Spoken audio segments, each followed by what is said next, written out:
Le voyage en Corée du Sud c'est terminé, mais vu que le Japon c'est juste à côté, pourquoi pas aller y faire un petit tour. Bon, juste disclaimer que je vous ai déjà fait sur mes autres réseaux. Faut savoir que le Japon pour moi c'est pas du tout un voyage de rêve. Et je culpabilise de vous dire ça parce que je sais que c'est le voyage de rêve de beaucoup. Mais je devais rejoindre une copine dont justement c'est le voyage de rêve. Qu'elle a eu des galères et elle m'a planté au dernier moment. En vrai je lui en veux pas, je peux comprendre, les galères ça arrive à tout le monde. Mais juste elle savait qu'elle viendrait pas depuis un petit moment. Et j'aurais préféré qu'elle me prévienne plus tôt pour que je puisse m'organiser différemment. Voir mes activités, réserver mes hôtels, faire mon itinéraire, etc. Parce que comme je vous le dis, moi le Japon je voulais pas spécialement y aller. Donc je comptais que la suivre. Enfin bref, tout va bien se passer, vous allez voir, je vais prévoir plein de trucs trop cool et ça va être trop bien. Le vol s'est super bien passé, le passage à l'immigration aussi. J'ai acheté une SIM pour un mois qui m'a coûté 67 €. J'ai retiré du cash parce que apparemment ici c'est indispensable, il y a plein de restos et d'établissements qui prennent pas la carte. J'ai galéré avec ma valise et il y a un monsieur du métro qui a eu pitié. Et du coup comme je vous l'ai dit, comme c'était pas du tout prévu que je sois toute seule, j'ai dû tout réserver à la dernière minute, donc mon auberge. Et vraiment s'il vous plaît, évitez de faire ça au Japon parce qu'il n'y a pas tant de place que ça et ça coûte très cher. Je me suis fait un petit itinéraire pour les jours à venir. J'ai comparé le prix des hôtels sur Cozy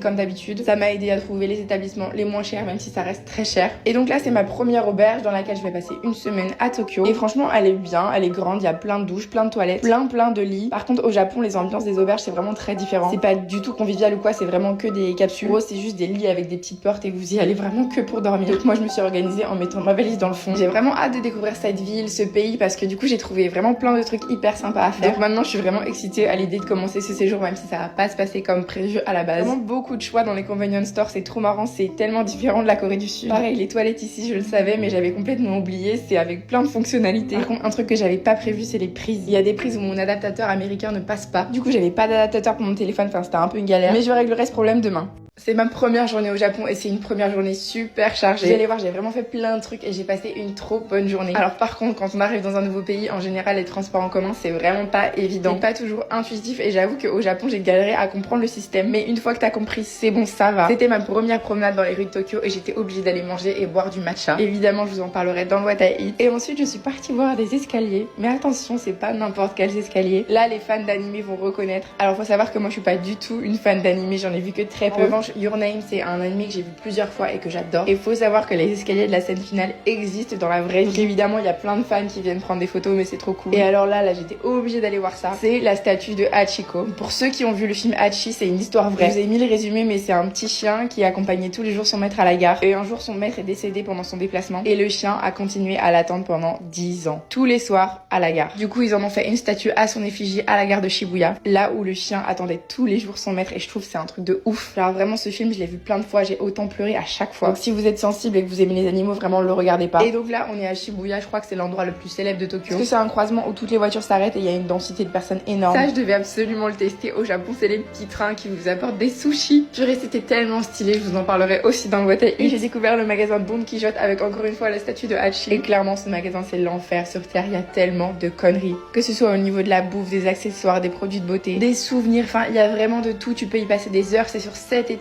Il y a même un espace un petit peu olé. Ah et aussi vous avez énormément d'expos sur les animés. Moi encore une fois c'est pas trop mon délire. Si vous aimez ça vraiment vous allez être au paradis. Et donc je suis pas rentrée très tard parce que ma journée était déjà bien assez chargée. Et surtout parce que je devais pas me coucher tard parce que demain je fais une activité. Je vous donne un petit indice mais là c'est littéralement mon rêve.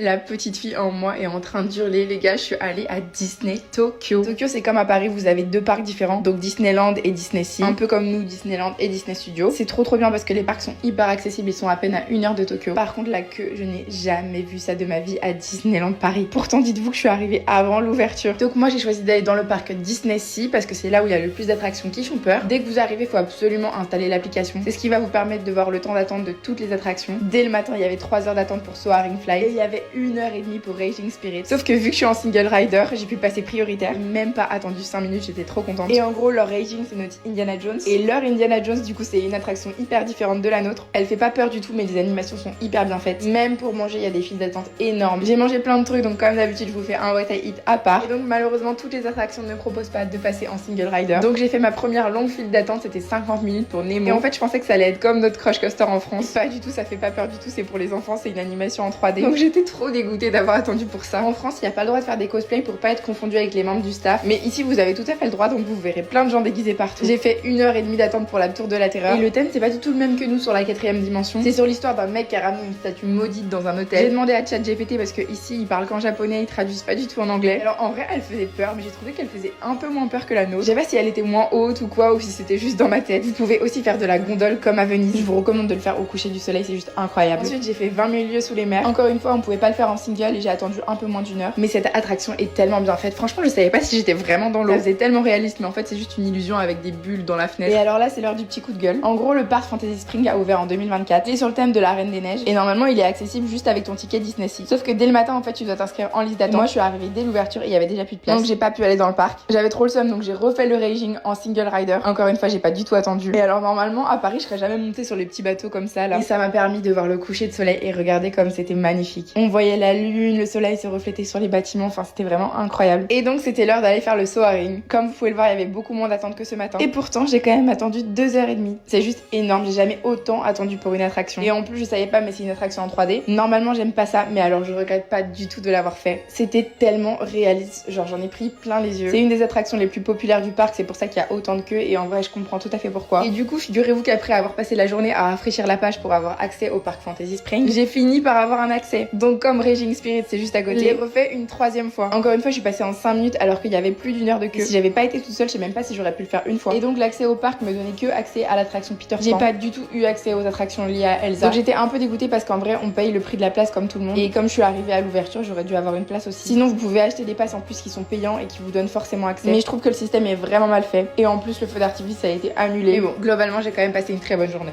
Venez passer une journée avec moi au Japon et j'ai vécu l'un des meilleurs moments de ma vie aujourd'hui. Au Japon, vous avez beaucoup de cafés à thème avec des animaux. Et j'avais entendu parler d'un café avec des cochons où des cochons sont super bien traités, hyper aimants et tout. Donc j'étais obligée d'aller voir parce que j'adore les cochons, je trouve ça trop mignon. Quand j'avais été sur l'île aux cochons en Thaïlande, j'avais adoré. Mais alors là, j'étais choquée. J'ai ressenti un degré d'amour que j'ai rarement ressenti dans ma vie. On n'a aucune friandise à leur donner, donc ils sont pas du tout là pour les friandises. Ils veulent juste des câlins. Mais c'est hilarant parce qu'ils se battent, genre ils montent les uns sur les autres pour monter sur toi et venir dans les creux de ton cou, les creux de ton bras. Il y en a un qui m'a pris en grippe et j'avoue même moi je voulais plus le lâcher. Il s'est endormi dans le creux de mon bras, il était tout au chaud, je lui ai mis une petite couverture. Il se sentait tellement en sécurité et moi je ressentais tellement d'amour. Et genre vraiment regardez, ils se montent vraiment les uns sur les autres pour avoir des caresses et des câlins. Dites-vous, il y avait du monde dans la salle et j'ai pas compris pourquoi ils venaient tous vers moi. Je crois qu'ils ont compris que j'étais une cochonne quand même. Ensuite j'ai testé un café, je vous en parlerai dans le What I Eat parce que le talent du mec c'est juste incroyable. Après j'ai été tester une adresse virale de TikTok, il y avait tellement de queues. Je vous en parlerai dans le What I Eat mais j'ai été déçue et en plus ça me faisait trop de la peine de manger du cochon après avoir fait des câlins au cochon. Vraiment hyper surprenant le point auquel cette société est fatiguée, genre ils dorment tout le temps dans les transports en commun, les pauvres. Et donc c'était l'heure pour moi d'aller refaire mes ongles. On dit au revoir aux ongles coréens que j'ai tellement aimés, ils étaient trop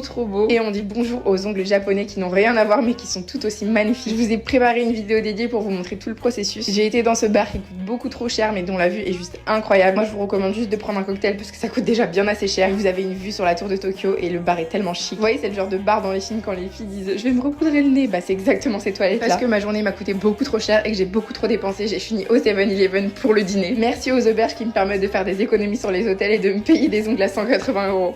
J'ai vécu Fast and Furious dans la vraie vie, c'est un truc de malade. C'est une des activités que j'attendais le plus au Japon et c'était une expérience incroyable. Aujourd'hui c'est la première journée où je sors en jupe et du coup je montre mes tatouages. Je sais qu'ici c'est encore parfois très mal vu et qu'il y a carrément certains endroits qui sont interdits aux personnes tatouées. J'allais vous dire que ça a été mais finalement vous verrez en fin de vidéo que c'est pas trop le cas. J'ai mangé au Tsukiju Market et j'ai mangé la plus grosse huître de ma vie, j'ai trop hâte de vous sortir la vidéo. Et alors là je vous donne une astuce de Raro, la Tokyo Skytree, c'est la 3e tour la plus haute du monde. Évidemment pour monter dedans il y a énormément d'attentes, il faut réserver bien à l'avance et évidemment aussi vous devez payer. Et si vous n'avez pas réussi à réserver ou que vous n'avez pas envie de payer, vous pouvez monter au 31e étage du centre commercial Solamachi. C'est juste à côté et vous avez une vue sur tout Tokyo. Dans l'après-midi, je suis partie me prendre une petite glace au matcha. Et là, on se rend dans le quartier des geeks et des fans d'anime. C'est Akihabara et vraiment c'est le paradis des gamers et des fans d'anime. Vous avez plein de figurines, des salles de jeux vidéo, des peluches aussi, mais je me suis fait avoir à Séoul, ça n'arrivera pas 2 fois. Et là, c'est le moment pour moi d'aller faire mon activité préférée. C'est Fast and Furious dans la vraie vie. Il y a beaucoup de gens sur Insta qui croyaient que j'avais rencontré un mec. Pas du tout, j'ai bien payé 170 € mon excursion. Et donc on s'est rendu sur le fameux parking où il y a le car meeting. C'est que des fans de voitures qui se rejoignent pour parler d'automobile. Dites-vous, moi là-bas je suis même pas fan de voitures et pourtant j'étais ébahie. Mais j'imagine pas, si t'es fan de voitures, tu pètes ton crâne. C'était vraiment comme dans Fast and Furious, c'était vraiment une expérience de malade. Seul bémol, je trouve que pour le prix, les guides nous parlaient pas trop. Et on n'a pas eu trop d'explications. Bref, ils m'ont déposé à Shibuya parce que je voulais tester le monde de la nuit, sauf que la boîte où je voulais aller, ils acceptaient pas les personnes tatouées. Et les personnes de plus de 50 ans, allô, je trouve que c'est une dinguerie. Donc j'ai fini au bombe, mais c'était pas ouf. Mais vraiment, j'aime pas aller en boîte toute seule. Je vais vous faire économiser des centaines d'euros pour votre futur voyage au Japon. Mais avant toute chose, s'il vous plaît, rappelez-moi que prendre des bus tôt le matin quand on est sorti en boîte la veille, c'est pas une bonne idée. Donc en gros, j'avais entendu que les transports au Japon c'était super cher, notamment pour prendre le train pour changer de ville. Et effectivement, quand j'ai regardé le prix des billets, j'étais choquée. C'était minimum 90 euros pour genre 2 heures de train, donc c'est encore plus cher qu'en France. Sauf qu'en tant que grosse rat que je suis, j'étais obligée de chercher des alternatives. J'en avais jamais entendu parler avant sur les réseaux, mais il y a notamment des bus de nuit à 20 euros qui vous permettent du coup d'économiser sur le transport et aussi sur l'hôtel, parce que du coup vous gagnez une nuit d'hôtel. Ou alors des bus de jour comme moi j'ai pris, qui m'a coûté 30 euros. Donc là pour un trajet j'ai économisé 60 euros. En plus dans les trains apparemment ils sont hyper chiants sur les valises. Ça veut dire que soit vous payez en plus, soit vous devez passer par un transporteur qui prend vos valises et qui vous les emmène dans un convenience store. Enfin hyper compliqué. Là j'avais 2 valises, le mec du bus m'a rien dit du tout. Le bus était hyper confortable, il y avait même des toilettes. On a fait plusieurs arrêts sur les aires d'autoroute, j'ai trop aimé l'ambiance, ça faisait vraiment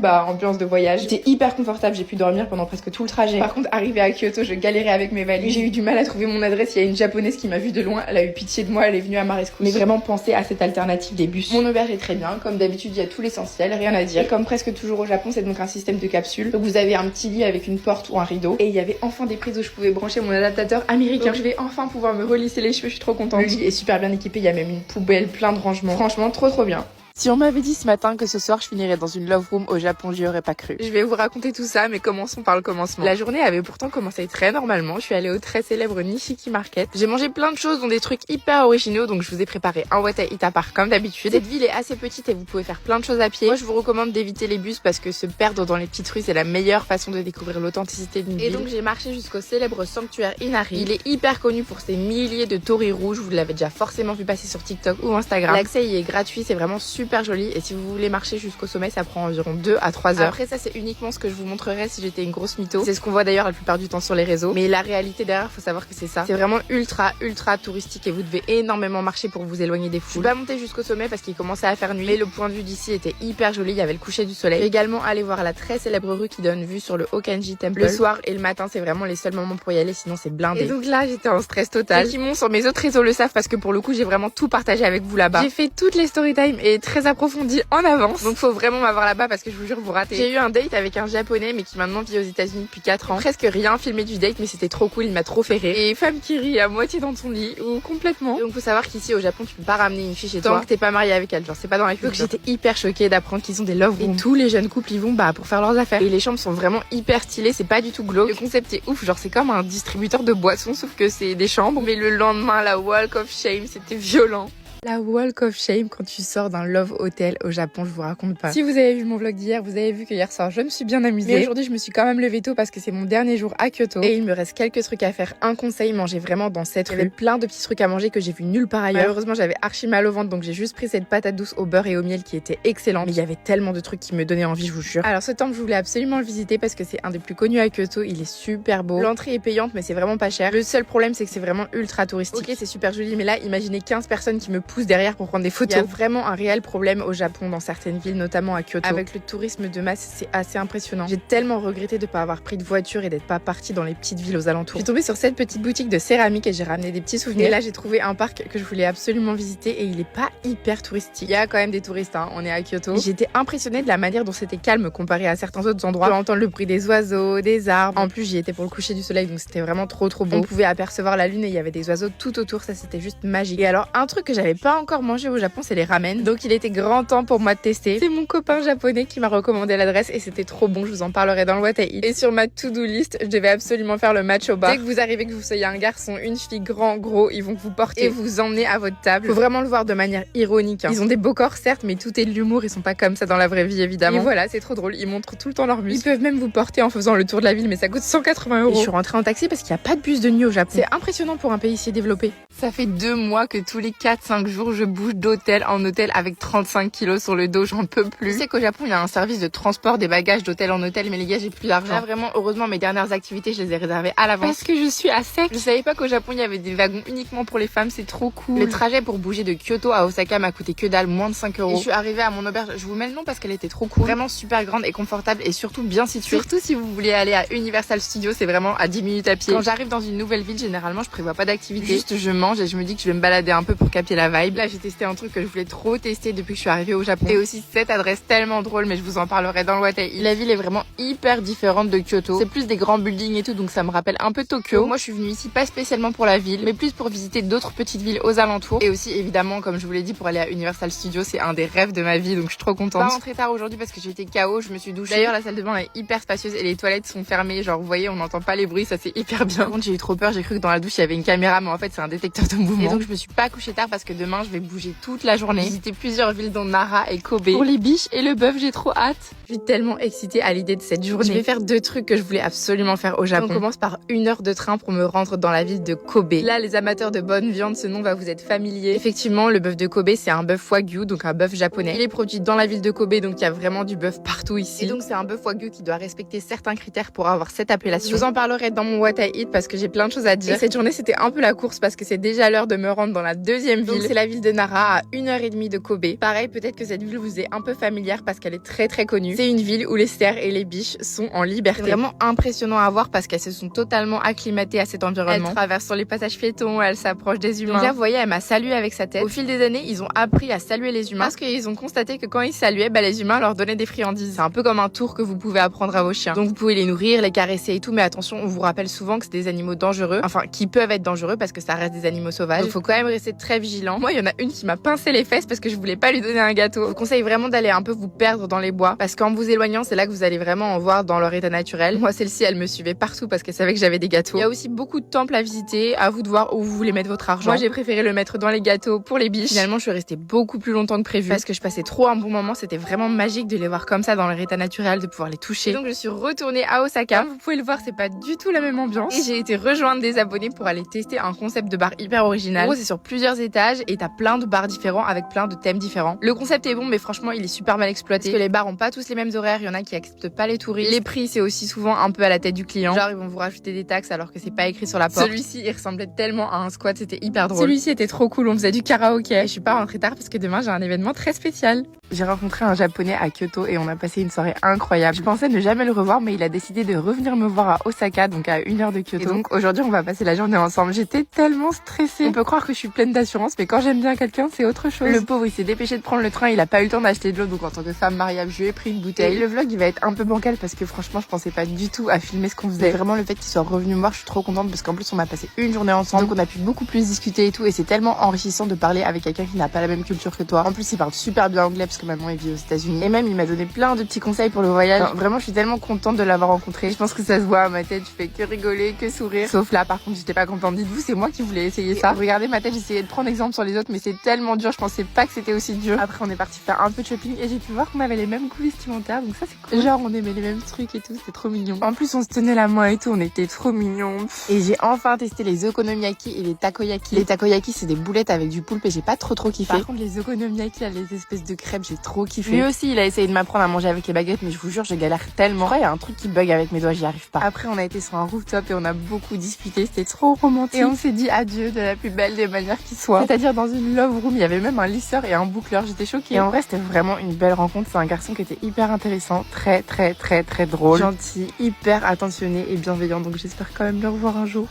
Universal Studios au Japon, c'est un des rêves de ma vie et j'arrive pas à croire que je l'ai fait. On m'aurait dit une gamine de 5 ans, j'étais émerveillée et j'ai passé une tellement bonne journée. Premier conseil, déjà je vous recommande d'arriver avant l'ouverture. Il y a beaucoup de monde et généralement le parc ouvre plus tôt que prévu. Dès qu'on arrive, on en prend plein les yeux avec le fameux globe Universal. On voit l'attraction Hollywood Ride et j'étais tellement pressée d'être dedans. Je vous conseille de télécharger l'appli pour voir tous les temps d'attente. Évidemment, j'ai commencé par Hollywood Ride, un grand 8 où t'as la musique à fond dans les oreilles. J'ai choisi parmi 5 musiques et moi j'ai choisi Shake It Off de Taylor Swift. Ils sont hyper stricts là-bas, y a pas le droit de filmer. Il fait trop peur et avec la musique c'est incroyable. incroyable. Du coup direct après j'ai été la refaire mais par derrière parce que tu peux choisir par devant ou par derrière. Et pourquoi choisir quand on peut faire les deux? Après j'ai mangé mon petit déj mais je vous fais une vidéo what I eat à part parce que j'ai mangé plein de trucs. Après je suis allée dans le parc à thème sur les requins et en fait vu que je suis toute seule je passe en single rider. Ça veut dire que pour toutes les attractions il y a quasiment pas du tout d'attente. Là il y avait 2 heures de queue et j'ai fait même pas 5 minutes. Heureusement d'ailleurs parce que c'était rigolo mais c'était pas fou. Après c'est super bien fait, il y a genre un requin qui vous attaque. Et donc là c'est un des moments que j'attendais le plus, c'est d'aller dans le parc Nintendo. Les gars quand je vous dis que j'étais sur le cul, c'est tellement choquant le point auquel c'est réaliste. Genre regardez comment ils sont trop forts, on se croirait dans le jeu vidéo. Tout est tellement bien fait, vraiment je savais pas où donner de la tête. Et donc pour ce parc vous devez réserver votre créneau dès que vous arrivez le matin. Et moi si vous pouvez je vous recommande d'y aller le soir parce qu'avec les lumières c'est incroyable. Il y a plein de petits jeux interactifs mais il faut acheter le bracelet sauf qu'il coûte super cher donc moi c'était hors de question. Et donc encore une fois j'ai presque pas attendu pour faire l'attraction. Je vous jure les parcs d'attractions en solo c'est l'avenir, ça permet tellement de gagner du temps. Et donc cette attraction c'était une course Mario Kart en 3D. C'était hyper drôle parce que encore une fois c'était hyper réaliste. Vraiment j'ai jamais vu des attractions en 3D aussi bien faites qu'ici. Et là on passe au moment que j'attendais le plus, j'arrive pas à croire que j'ai vu ça de mes yeux. C'est le parc Harry Potter et encore une fois le réalisme c'est juste à couper le souffle. On se croirait vraiment dans les films et j'ai même aperçu Fleur de la Cour. Cette attraction malheureusement c'est une des seules qui n'a pas de fil single rider. Du coup j'ai fait 1h30 de queue pour un grand 8 qui en vrai était pas si ouf que ça. C'est juste les décors et l'ambiance encore une fois qui sont trop bien faits. Mais alors celle-ci je me suis pris une grosse claque. C'était tellement bien fait à tel point que j'ai eu peur mais premier degré genre. En plus je m'y attendais pas mais on avait la tête à l'envers et tout. Enfin c'était vraiment un truc de fou. Tout est vraiment pensé jusqu'au moindre détail même dans les boutiques et encore une fois il y a des jeux interactifs. Et alors celle-ci j'étais tellement stressée de la faire. J'ai jamais vu ça, c'est un grand 8 où vous êtes face contre terre. Vous êtes pas assis à la verticale, c'est à l'horizontale, c'est tellement terrifiant. C'était à la fois trop excitant, j'ai adoré. Après toutes ces émotions, j'avais besoin de relâcher un peu la pression. Donc je me suis baladée dans le parc des Mignons et après c'était le coucher de soleil. Avec les décorations, c'était mais tellement beau. Alors Demon Slayer au début, j'étais pas trop chaud pour le faire parce qu'il y avait grave de l'attente, mais au final j'ai attendu. Et après 1h30 de queue, je peux vous dire que ça valait vraiment le coup. Pareil, c'était en 3D mais ça faisait super peur. C'est hyper bien parce que le parc ferme à 23h donc vous pouvez rester super tard. En plus le soir, il y a plus trop de monde donc vous pouvez refaire vos attractions préférées. Les lumières et tout, l'ambiance est tellement différente. Évidemment, j'ai refait Hollywood Ride et la vue sur le parc de nuit mais c'était incroyable. Et cette journée, je m'en remets pas, c'était tellement une des meilleures de ma vie.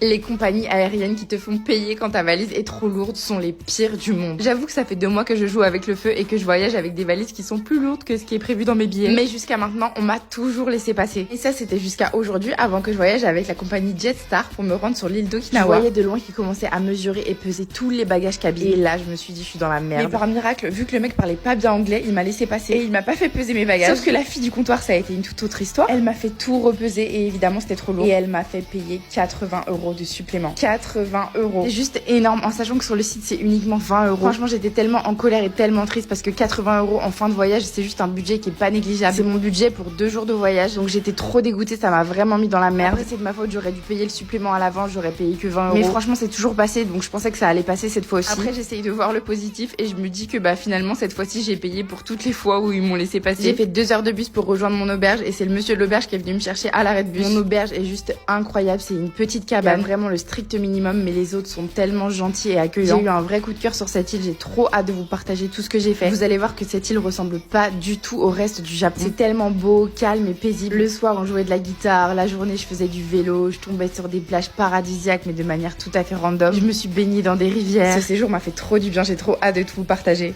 J'ai passé 3 jours extraordinaires sur l'île d'Okinawa au Japon. C'est une île tellement particulière et c'était vraiment une parenthèse enchantée. J'ai fait beaucoup de déplacements en vélo parce que mon auberge les louait gratuitement et c'était tellement agréable, je me sentais tellement libre et ça m'a permis de tomber sur des spots tellement random, des plages paradisiaques, des rivières, des forêts. Je vais vous mettre les noms des endroits que j'ai visités mais il y a notamment cette rivière. L'eau était transparente, il y a même des gens qui campent ici. Je voulais me baigner donc j'ai cherché un spot où il y avait personne. J'ai trouvé ce petit accès où on pouvait descendre avec une corde. Je me suis baignée et ce moment était juste indescriptible. On entendait le bruit des oiseaux, de l'eau qui coulait. C'était tellement apaisant. Ça, c'est aussi une plage sur laquelle je suis tombée de manière random avec mon vélo. Mais on dirait tellement pas le Japon, ça me choque. Regardez la couleur de l'eau, les rochers. Vraiment sur cette île. Et ayez toujours votre maillot de bain sur vous parce qu'à n'importe quel moment, vous pouvez vous retrouver à vous baigner. J'ai aussi adoré le village américain, c'est juste sublime. Et donc, faut savoir que si cette île ressemble pas au reste du Japon, c'est parce que historiquement, elle a été occupée par les États-Unis avant d'être rendue au Japon. Et 70% des bases militaires américaines sont encore là-bas. Du coup, il y a énormément de soldats américains, ça fait trop bizarre. L'influence américaine est très présente, que ce soit dans l'architecture, dans la nourriture ou encore dans les musiques. Enfin, c'est vraiment hyper particulier. Tout est vraiment super beau et c'est encore plus joli au coucher du soleil. Regardez-moi ça. C'est pas pour rien que cette île est surnommée le Hawaï du Japon. Et de nuit, avec les lumières, j'ai pas les mots. C'est juste incroyable. Je vous ai dit, faut toujours avoir un maillot de bain sur soi parce que là, encore une fois, juste à côté, il y avait une plage. Personne se baignait parce que pour les Japonais, il fait trop froid. Mais moi, je me suis baignée parce que je vous promets, l'eau était super chaude. Par contre, un conseil, si vous venez, essayez de louer une voiture parce que l'île est quand même assez grande et elle est plutôt mal desservie. Les horaires, c'est super irrégulier, donc je passais des des heures dans les transports. Pareil, une activité que je vous conseille d'éviter, c'est l'aquarium. C'est un des plus grands du monde, mais pour en avoir fait d'autres, je le trouve vraiment pas joli. Par exemple, à l'inverse, celui de Toronto, je l'avais trouvé trop beau. Mais celui-ci, ouais, j'ai pas trop kiffé. En plus, je trouvais qu'il était mal entretenu, enfin un peu sale. En plus, je sais pas, ça m'a fait un peu de la peine de voir les dauphins et surtout, ils ont un requin-baleine. Enfin, clairement, pour moi, une telle créature n'a rien à foutre dans un aquarium. Le seul point positif, c'est que j'ai découvert ici la glace au biscuit salé. C'est un biscuit d'Okinawa et après, j'ai développé une obsession. D'ailleurs, la bouffe ici, faut vraiment qu'on en parle, mais je vous ferai un what I eat parce que ça se différencie vraiment du reste du Japon. J'ai aussi beaucoup mangé à l'auberge et j'ai passé pas mal de temps là-bas parce que les hôtes étaient hyper accueillants et on passait beaucoup de temps avec eux. Je vous donne l'adresse parce que c'était une petite cabane trop charmante. Il y avait que le strict minimum, mais je m'y sentais tellement bien. Et surtout, bah, c'était super calme et il y avait vraiment des petits coins de paradis juste à côté. Mais vraiment, cette île, c'est mon coup de cœur du Japon et elle vaut tellement le détour. Avant de rentrer en France, il me restait encore 2-3 trucs à faire à Tokyo. Et on commence par le smoothie du 7-Eleven. Je les ai vus passer partout sur TikTok. Et apparemment, ils sont super bons. En fait, c'est juste des fruits mélangés. Et du coup, tu le mets dans la machine et elle va le préparer toute seule. En vrai, il était bon, mais je trouve que la hype est un peu abusée. Pareil, les melons de panne, j'en ai entendu parler partout. En fait, c'est une brioche avec un espèce de gâteau sablé sur le dessus. Et franchement, je vois le potentiel s'il y avait genre de la crème à l'intérieur. Mais là, clairement, celui-ci était pas ouf du tout. Le marché de Noël à la Tokyo Skytree a ouvert et je voulais absolument tester. C'est le pire marché de Noël que j'ai fait de ma vie. Je vous en parlerai dans le what I eat. Je devais aussi absolument aller faire les derniers cadeaux au Don Quichotte. J'ai pris le masque pour les cheveux viral de TikTok, bien sûr les Kit Kat au matcha et à la framboise. Enfin, j'ai acheté plein de petites conneries. Pas oublié de donner son passeport parce qu'on paye pas les taxes. Et j'ai mangé dans mon premier et dernier du coup omakase. Je sais pas si ça se prononce comme ça, mais littéralement du coup ça veut dire je vous laisse décider. Et donc c'est un repas où le chef choisit tout ce qu'il va vous préparer. C'est un vrai spectacle et je vous en parlerai dans le what I eat. Pareil, je devais absolument avant de partir aller à Shinjuku pour voir le chat. En fait, c'est un écran avec un chat en 3D et c'est tellement réaliste. Il y a même des bruits, il miaule et tout. Ça me faisait trop penser à la chanson.